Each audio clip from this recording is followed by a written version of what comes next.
여러분, 금융위기 터집니다. 이곳이 위험합니다. 이곳이라는 곳이 어딜까요? 늘 말입니다. 위기의 어떤 모습은 지금 계속 나타나고 있는 것도 사실입니다.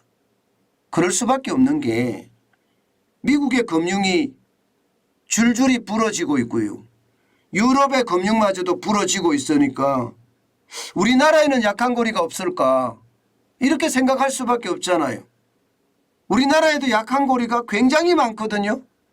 가계부채, 기업부채, 정부부채까지 워낙 많으니까 과거부터 부채 폭발에 대한 이야기 계속 해왔습니다. 그러다 보니까 하루하루 금융의 상황이 지금 계속 바뀌어간다는 뜻이에요. 계속 바뀌어간다. 오늘은 상호금융이 위험하다. 또 내일은 저축은행이 위험하다. 또 모레는 대부업이 위험하다. 이렇게 계속 바뀌어갈 수밖에 없습니다. 왜냐하면 상황에 따라서 유동성이 어떻게 되는지가 달라지기 때문이거든요. 이번에는요, 금융위기 터진다 이렇게 이야기할 때 어디가 굉장히 위험하느냐, 실제 지표들이 지금 속속 나오고 있거든요. 이거 한번 보세요. 저축은행입니다. 고위험 사업장 PF 대출 비중 29.4%입니다. 쉽게 말하면 부동산 PF 대출이 약한 고리라는 거고요. PF 대출을 많이 해준 저축은행이 그중에서도 약한 고리라는 뜻입니다. 사실 고위험 사업장 PF 대출 비중을 보면 말입니다. 은행 1금융권이죠. 7.9%밖에 안 됩니다. 여신금융기관, 여기는 뭐 캐피탈사나 카드사 같은 데죠. 여기는 11%입니다. 그리고 보험사는요 17.4%고요. 증권사는 24.2%입니다. 거기에 비하면 저축은행의 29.4%는 굉장히 높죠.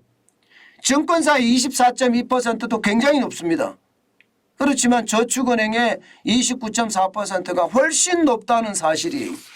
게다가 정부가 채권시장 안정자금을 만들어서 이게 증권회사에는 좀 돌려주는 지원을 해주는 모양새를 보이지만 저축은행에는요 정부의 지원이 잘 들리지 않습니다.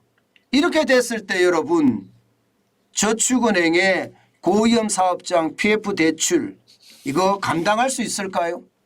29.4%가 고위험 사업장에 대한 대출이라고 하니 터질 가능성 굉장히 높은 거죠. 금액도 적지 않습니다. 저축은행 같은 경우는요 10조 7천억 원입니다.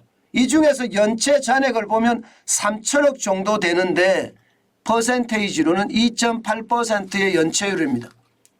증권사보다는 적습니다. 증권사는 연체율 자체가 8.16%나 올라가 있거든요. 심각하다 이렇게 이야기합니다. 전체 금액은 4조 4,601억 원이고요. 연체 금액은 3,638억 원인데 문제는 채권시장 안정기금으로 증권사는 정부가 도와줄 수 있다는 거예요. 그런데 저축은행에는 그런 도움의 기반이 없기 때문에 연체율이 3천억에 2.8%라고 하지만 이게 불안하다는 겁니다. 전체 대출 잔액도 10조 7천억 원이라는 금액 자체가 적지 않다는 겁니다. 이게 터지면 인정사정 없다는 겁니다. 그나마 은행이나 보험사나 이런 데는 좀 다행이다 이렇게 이야기하지만 저축은행은 2.80%나 되는 연체율도 큰 데다가 금액 자체도 적지 않기 때문에 부러질 수밖에 없지 않은가 이런 전망이 나오고 있습니다. 심지어 말입니다 여러분, 지금 보시는 것처럼 분양이 안 됩니다. 미분양이 1월 달에만 7만 5,359가구나 났습니다. 저축은행이 대출을 해준 곳에 미분양이 났을 가능성이 굉장히 높잖아요. 그렇게 됐을 때 여러분 과연 감당할 수 있을까요? 저는 미분양이 많이 나면 많이 날수록 저축은행의 위험은 커진다고 이야기합니다. 물론 저축은행 중앙회 같은 경우는요. 아니 우리의 유동성이 평균 177.1%야. 정부가 이야기하는 게 100% 유동성을 가지고 있으라고 하는데 우리는 177.1%를 가지고 있으니까 걱정 없어. 그렇게 이야기를 합니다. 예, 문제는요. 유동성 비율이 177%가 되는 저축은행도 있지만 100% 이하로 떨어진 은행들도 많다는 사실이고요. 게다가 지금 부동산이 계속 떨어지고 있는 추세에다가 미분양이 계속 늘어나고 있는 추세입니다. 이 상황을 그대로 여기다가 대비를 해보면 저축은행은요. 미분양 어떤 상황이 많아지고 미분양 주택이 많아지면 결국 말입니다. 자금이 잠긴다는 거예요. 자금이 잠기면 잠길수록 그 충격의 여파는 굉장히 커지지 않겠느냐 이렇게 예상을 하고 있고요. 또 미분양의 어떤 이 주택수 75,359가구라는 숫자는 10년 2개월 만에 최대입니다. 앞으로도 더 늘어날 수가 있다는 이야기예요. 게다가 말입니다. 이 비은행권의 부동산 PF 대출 전체 익스포즈를 보면 위험 노출액이 6월 말입니다. 작년 6월 말 현재 191조 7천억 원입니다. 2018년에 94조 5천억에 비하면 2배예요. 2배. 굉장히 크죠. 그렇기 때문에 저축은행의 위험이 커진다. 이렇게 이야기하고 있는 겁니다. 이게 단순하게 볼 일이 아니라 지금 정부가 부동산을 계속 규제를 해제하면서 경착륙을 막고 있는 것도 이런 의도가 굉장히 강하지 않을까 저는 그렇게 생각을 해봅니다. 분명한 것은요. 지금 시장에 저축은행의 위험은 점점 커진다. 이렇게 얘기할 수 있을 것 같습니다. 문제는 여러분 지금 1금융권도 마찬가지로 원화대출의 연체율이 계속해서 늘어난다는 사실이에요. 올 들어서 최고치입니다. 0.31%입니다. 2022년 1월에 0.23%에 대비를 해보면 연체율이 굉장히 많이 올랐죠. 0.32%까지 올라갔으니까요. 2021년 5월에 0.32% 이후에 최고치입니다. 결국 말입니다. 이게 1금융권의 연체율 늘어난다는 이야기잖아.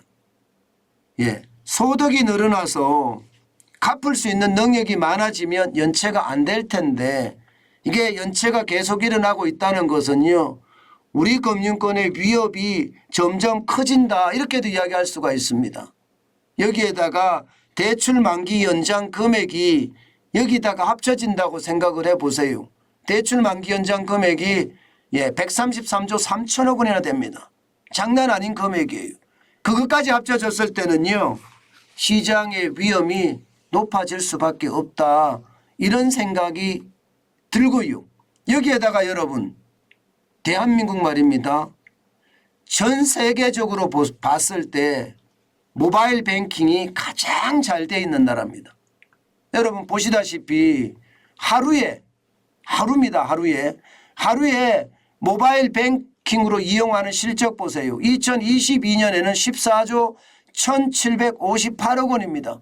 어마어마하죠. 이용 건수도 1,684만 건이에요. 장난 아닙니다. 2019년에 대비해 보면 엄청나게 늘어났습니다. 2019년에 6조 3,941억 원이었고요. 이용 건수도 951건이거든요.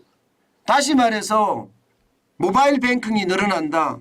이게 폰 뱅크런이 쉽게 일어날 수 있다는 이야기도 되는 겁니다. 만약에 어느 저축은행이 위험하다 이런 말이 나오면 순식간에 돈을 빼서 다른 저축은행 내지는 1금융권으로 집어넣는다는 이야기거든요. 이것은요 굉장히 충격적인 일이 일어날 수도 있다는 거예요. 첨단 기술이 오히려 말입니다. 위기를 만들어낼 수도 있다. 이런 얘기가 되는 겁니다. 사실 미국의 실리콘밸리 은행의 파산도 실질적으로 일어난 것은 44시간 만에 일어났습니다. 44시간 만에. 이 말은 여러분 44시간 만에 일어났다는 이야기는요. 굉장히 빠른 속도로 은행에서 돈이 빠져나갔다는 이야기예요. 미국은 여러분 알다시피 우리보다 모바일 뱅킹이 좀 낮습니다. 우리는 세계 최고의 수준입니다. 그런 것까지 감안을 했을 때 충격은요. 순식간에도 일어날 수 있다. 저는 이런 생각도 해봅니다. 여러분 하루가 다르게요.